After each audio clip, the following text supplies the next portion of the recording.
Je m'appelle Hubert Mention et je suis l'auteur du guide de survie des Européens à Montréal. J'ai écrit ce livre parce que quand je suis arrivé à Montréal, je me posais toute une série de questions. Mais la première fois que j'ai eu l'idée d'écrire ce livre, c'est le premier jour et à la première heure de mon arrivée à Montréal, parce que j'étais dans un bar, je demande un café.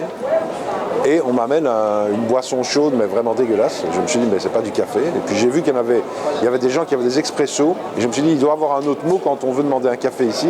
Et je me suis dit, il faudrait faire un livre pour expliquer aux gens qui arrivent comment on se débrouille dans la vie quotidienne.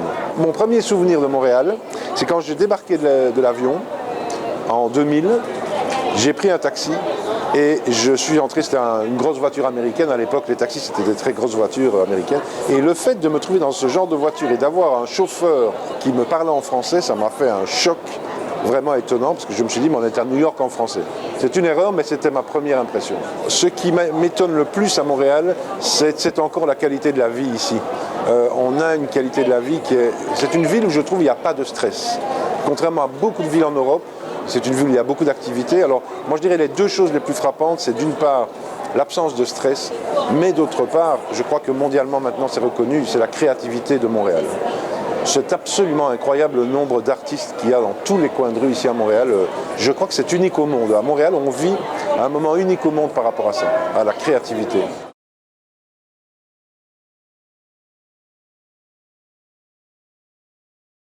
Le premier conseil, c'est ne jugez pas. C'est-à-dire quand on arrive dans un nouveau pays, évidemment, il y a beaucoup de choses qui sont différentes, surtout dans le quotidien.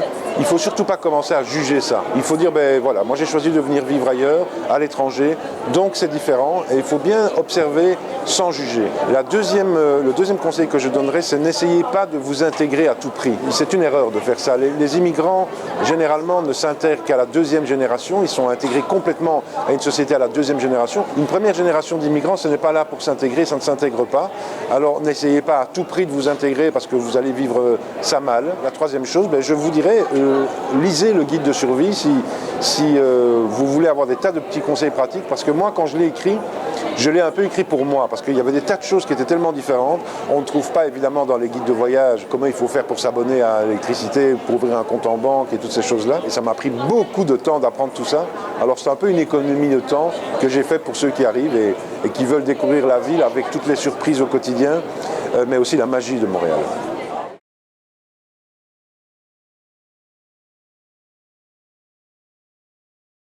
Moi j'ai manqué d'infos en arrivant ici, tu sais, des données sur le loyer, par exemple que t'as pas besoin ici de garant pour les choses comme, tu sais, pour louer un appartement, des choses comme ça, c'est bien pour ça, ouais. Moi j'ai utilisé le guide de survie des Européens à Montréal quand je suis arrivée il y a 2 ans, et j'ai trouvé qu'il y avait beaucoup de très bons conseils pertinents et utiles, et il y avait aussi des petites remarques impertinentes sur le Québec et les Québécois.